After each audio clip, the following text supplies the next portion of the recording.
لیے ہے۔ تو اللہ ہمیں بھی عقل نصیب فرمائے۔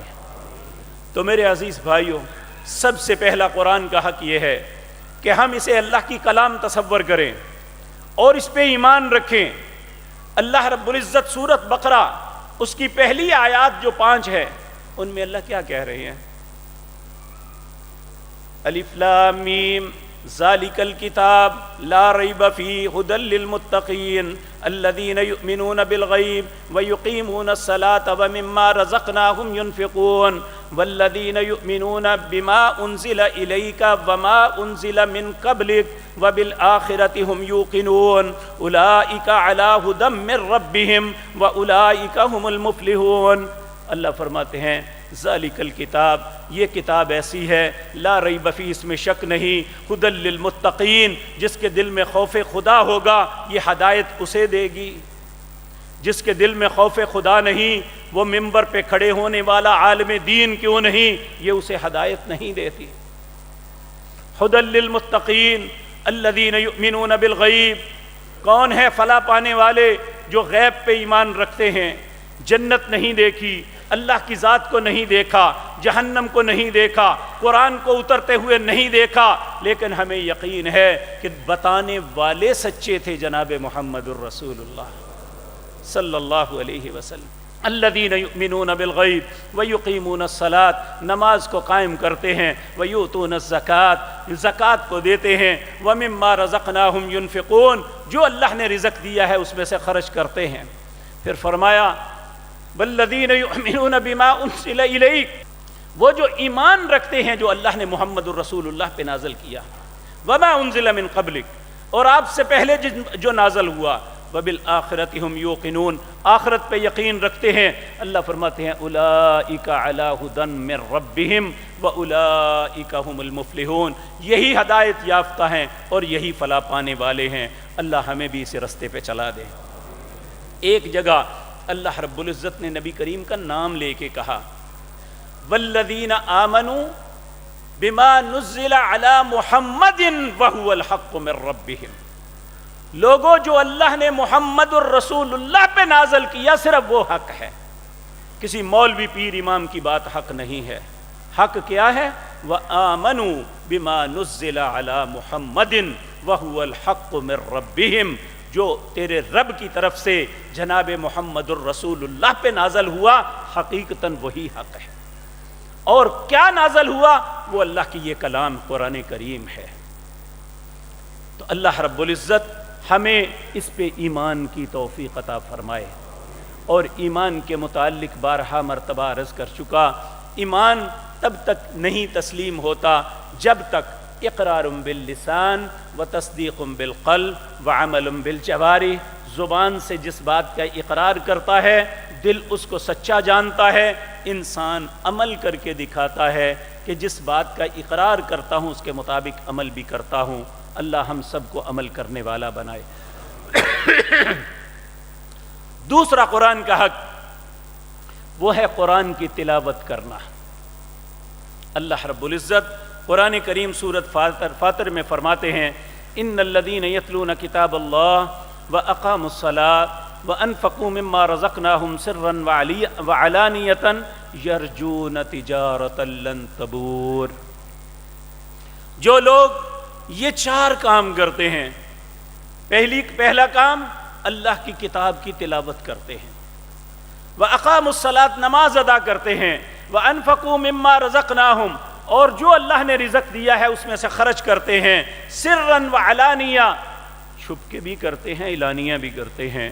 فرمایا یرجون تجارۃ لن تبور، جو انہوں نے ایسی تجارت کی ہے جس میں نقصان کا اندیشہ ہی کوئی نہیں، فائدہ ہی ہے۔ اور ایک دوسرے مقام پہ سورۃ بقرہ میں اللہ فرماتے ہیں الذین آتیناہم الکتاب یتلونہ حق تلاوتہ، اللہ نے جن لوگوں کو کتاب دی ہے وہ اس کی تلاوت کا حق ادا کرتے ہیں۔ اس کی تلاوت کا حق کیا ہے؟ کہ اپنے دن کا آغاز اللہ کی پاک کلام سے کیا جائے۔ اللہ رب العزت فرماتے ہیں ان قرآن الفجر کان مشہودا، یہ فجر کے وقت جو قرآن پڑھا جاتا ہے یہ مشہود ہے، اللہ کی بارگاہ میں حاضر کیا جاتا ہے۔ اور قرآن کریم کو پڑھنا کتنا محبوب عمل ہے۔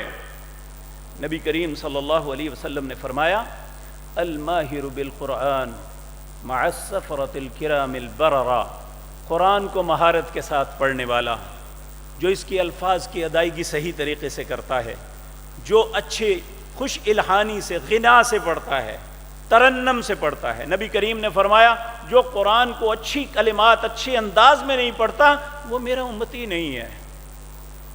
اور آج بدقسمتی سے میرے بھائیوں، میں آپ سے سوال نہیں کرتا، لیکن آپ اپنے دل سے سوال ضرور کریں کہ ہمارے سال کے اندر کتنے دن تھے جب ہم نے اس اللہ کی کلام کا یہ حق ادا کیا کہ ہمارا دن کا آغاز یا دن کا کوئی بھی حصہ جس میں ہم نے قرآن پڑھا ہو۔ اور اللہ نے بہت بڑا مطالبہ نہیں کیا، کہا جو شخص ایک دن میں 11 آیات کی تلاوت کر دیتا ہے اللہ اس کو غافلوں سے نکال دیتے ہیں۔ وہ انسان غافلوں میں نہیں لکھا جاتا۔ لیکن میرے بھائیو، جب ہم اپنے دل سے سوال کریں گے نا تو شاید ہم میں سے بہت سے لوگوں کو اپنی زندگی اپنے معاملات میں شرمندگی ہو کہ میں اللہ کا یہ مطالبہ بھی نہیں پورا کر سکا۔ ہم اللہ سے اجر کی امید تو رکھتے ہیں، اللہ سے جنت کے طالب تو ہیں، لیکن کچھ بھی نہ کر کے کہ کریں بھی کچھ نہ، اللہ کے احکامات کا مذاق اڑائیں اور ان باتوں پہ تمسخر اور ٹھٹھا کریں، اور پھر یہ بھی سمجھے کہ اللہ ہمیں اجر سے نوازیں گے۔ میرے بھائیو، اللہ نے نماز کی فرضیت اس لیے کی ہے کہ ایک انسان جب نماز پڑھتا ہے تو کم از کم اگر وہ 5 وقت پڑھتا ہے 11 نہیں کئی 11 آیتیں پڑھ لے گا، کم از کم وہ غافلوں سے تو نکل آئے گا، قرآن کا یہ حق تو ادا ہو جائے گا۔ اب یہاں ایک اور کنفیوژن آتی ہے، ایک آدمی وہ ان پڑھ ہے یا اس نے جوانی میں نہیں پڑھا، اب بڑھاپا آ گیا، لفظ کو پڑھنے کی کوشش کرتا ہے، زبان پہ نہیں چڑھتا۔ ہمارے معاشرے میں کہتے ہیں یار قرآن کی نہ اس طرح پڑھو، گناہ گار ہو جاؤ گے۔ اللہ کہتے ہیں غلط نہ کہو، جو شخص قرآن کو پڑھتا ہے لفظ اس کی زبان پہ نہیں چڑھتا پھر بھی وہ کوشش کرتا ہے غلط سلط لفظ زبان سے ادا کرتا ہے، اللہ کہتا ہے صحیح پڑھنے والے کو اگر 1 اجر ملے گا تو اسے میں 2 اجر عطا فرماؤں گا۔ قرآن پڑھنے والا گناہ گار نہیں ہو سکتا، قرآن پڑھنے والا ہمیشہ خیر ہی پاتا ہے۔ نبی کریم صلی اللہ علیہ وسلم نے فرمایا قرآن کا 1 حرف پڑھنا اللہ ہر نیکی کے بدلے فلہ 10 امثالھا 10 کے ساتھ ملٹیپلائی کرتے ہیں۔ لیکن یہ یاد رکھیں الف لام میم آپ نے ترتیب بنا کے کہا، الف لام میم یہ 1 حرف نہیں ہے، الف 1 حرف ہے، لام 1 حرف ہے، میم 1 حرف ہے۔ جب صرف اتنا پڑھتا ہے اللہ 30 نیکیاں اس کے نامہ اعمال میں لکھ دیتے ہیں۔ تو قرآن کا دوسرا حق کیا ہے؟ اس کی تلاوت کو کیا جائے، اور قرآن کا تیسرا حق اس کو سمجھا جائے۔ اس کا ترجمہ ہم عجمی ہیں، ہمیں پتہ نہیں چلتا۔ آپ نے عربوں کو قرآن پڑھتے ہوئے سنتے ہوئے سنا ہوگا، حرم یا مسجد نبوی میں جب عذاب کی آیتیں آتی ہیں تو لوگ چیخیں مار کے روتے ہیں، العیاذ باللہ۔ لیکن ہم سنتے ہیں اکتاہٹ سے، کیونکہ ہمیں پتہ ہی نہیں چلتا وہ کیا رہے ہیں۔ اللہ رب العزت ہمیں کہتے ہیں افلا یتدبرون القرآن، یہ قرآن پہ تدبر کیوں نہیں کرتے، اسے سمجھتے کیوں نہیں؟ ام علی قلوب اقفالھا، کیا تمہارے دلوں میں تالا پڑا ہوا ہے؟ تو تیسرا حق یہ ہے کہ قرآن کو سمجھنے کے لیے اس کا ترجمہ پڑھا جائے، تاکہ ہمیں پتہ چلے ہمارا رب ہمیں مخاطب ہے کیا کہہ رہا ہے۔ یقین جانیے آج جو ہمارے کھیل تماشے ہیں نا، صرف اسی لیے کہ ہمیں اللہ کے حکموں کا پتہ نہیں۔ نبی کریم صلی اللہ علیہ وسلم کے زمانے میں بعض اعراب اس طرح کے بےہودگی کرتے تھے، نہ مسجد میں ان کی خرمستیاں ختم ہوتی تھی نہ باہر۔ اللہ رب العزت نے فرمایا الاعراب اشد کفرا ونفاقا واجدر الا يعلم حدود ما انزل اللہ علی رسولہ. یہ اعراب کے لوگ کفر اور منافق میں اتنے سخت ہوتے ہیں انہیں پتہ ہی نہیں اللہ کی حدیں ہیں کیا. انہوں نے دین کو تماشا بنایا ہوا ہے. الذین اتخذوا دینہم حزوا ولعبا. کتنے بد نصیب ہیں لوگ جنہوں نے دین کو کھیل اور تماشا سمجھا ہوا ہے. اللہ کے کسی بھی حکم کے سامنے تمسخر اور مذاق بنا دیتے ہیں. تو میرے عزیز بھائیوں،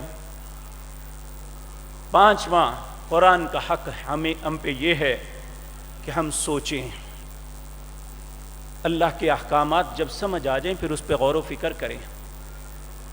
اللہ رب العزت فرماتے ہیں ان فی خلق السماوات والارض واختلاف اللیل والنہار لآیات لأولی الالباب الذین یذکرون اللہ قیاما وقعودا وعلی جنوبہم ویتفکرون فی خلق السماوات والارض ربنا ما خلقت ھذا باطلا. اللہ کے بندے جو ہیں وہ غور و فکر کرتے ہیں اور پھر جب انہیں سمجھ آتی ہے تو وہ سمجھتے ہیں اللہ نے ہمیں فضول نہیں بنایا ہوا. زندگی کھیل تماشے کا نام نہیں ہے. زندگی تدبر، تفکر، سوچنے، غور کرنے. اللہ رب العزت نے فرمایا فَلْيَضْحَكُوا قَلِيلًا وَلْيَبْكُوا كَثِيرًا. لوگوں کم ہنسا کرو، زیادہ رویا کرو، کیونکہ آج کا رونا کل کی ہمیشہ کی خوشیاں اللہ عطا کر دے گا. آج کا ہنسنا ہمیشہ کے لیے رلائے گا. نبی کریم صلی اللہ علیہ وسلم نے فرمایا اللہ دو خوف کسی انسان کے دل میں جمع نہیں کرے گا. جو دنیا میں اللہ سے ڈرتے ہوئے دن گزارتا رہا اللہ قیامت کے دن ہمیشہ کے لیے اسے بے خوف کر دے گا. جو دنیا میں بے خوف زندگی بسر کرتا رہا اللہ اسے ایسا ڈرائے گا جیسا کسی نے نہیں ڈرایا ہوگا. تو میرے عزیز بھائیو، آخری حق جو ہمارے لیے بہت اہم ہے وہ کہنے والا ہے یا سننے والے. جو اللہ نے ہم پہ کتاب نازل کی جس میں بے شمار احکام ہے، بہت سی چیزیں جو ہمیں حلال کی ہیں، بہت سی چیزیں جس سے ہمیں منع کیا ہے. جو انسان ان پہ عمل کرتا ہے وہ قرآن کے حقوق کو ادا کرنے والا ہے. اور یہ بات آخر میں یاد رکھیں، قرآن کریم قیامت کے دن یا ہمارے حق میں یا ہمارے خلاف گواہی دے گا. جنہوں نے قرآن کے احکامات پہ عمل کیا ہوگا قرآن ان کے حق میں گواہی دے گا.